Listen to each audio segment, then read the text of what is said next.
गर्मियों की छुट्टियों में हामिद हमेशा अपने दादाजी के गांव आया करता था। उस दफा जब वो आया तो दादाजी आमों के बाग में बहुत मसरूफ थे। दादाजी का आमों का बाग पूरे गांव में मशहूर था। मीठे रसीले आम जिनकी खुशबू दूर दूर तक फैल जाती।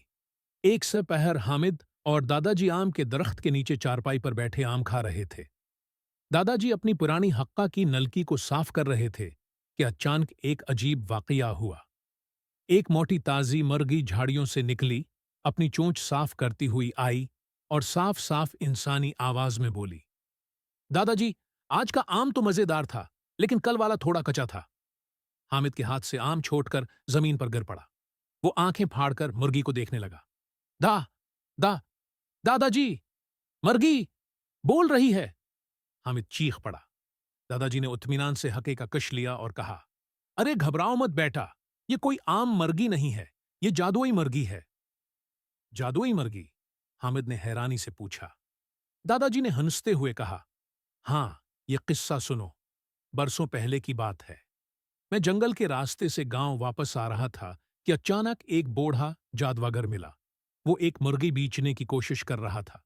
कहने लगा कि ये मुर्गी आम नहीं, बोल सकती है, शायरी कर सकती है, खबरों की रिपोर्ट दे सकती है और छोटे मोटे हिसाब किताब में भी माहिर है। हामिद हैरत से मन्ना खोले सुन रहा था। दादाजी ने मजीद बताया।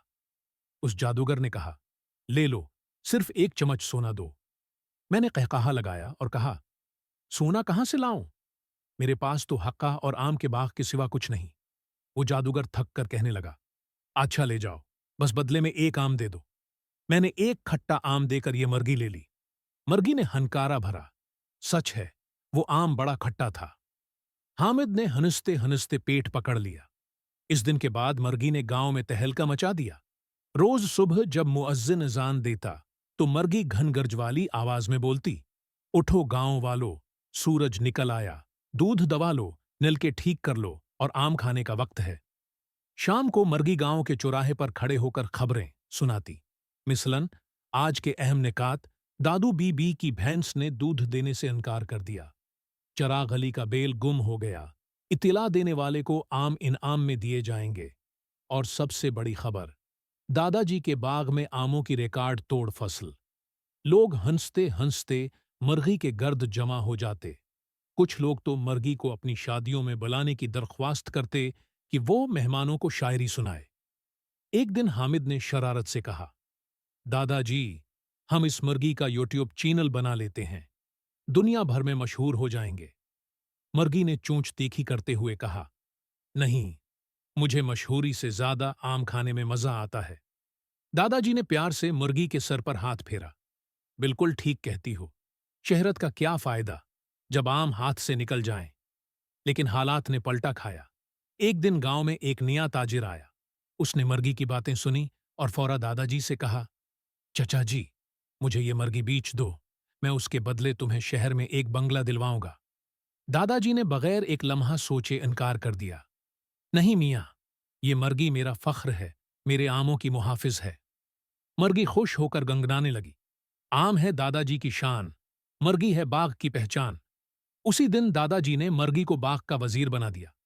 मर्गी हर दरख्त का मुआयना करती, जो आम कच्चा होता उस पर चोंच मारकर निशान लगाती कि यह तोड़ने के काबिल नहीं। जो आम पक्का होता उसके नीचे बैठकर कलकारियां मारती कि यह तैयार है।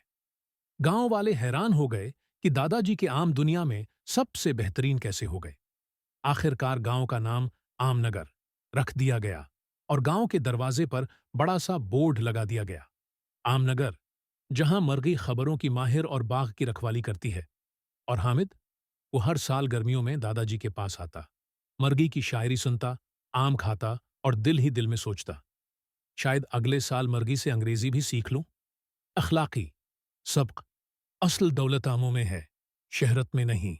और अगर आपके पास एक बोलने वाली मुर्गी हो तो दुनिया की किसी दौलत की जरूरत नहीं।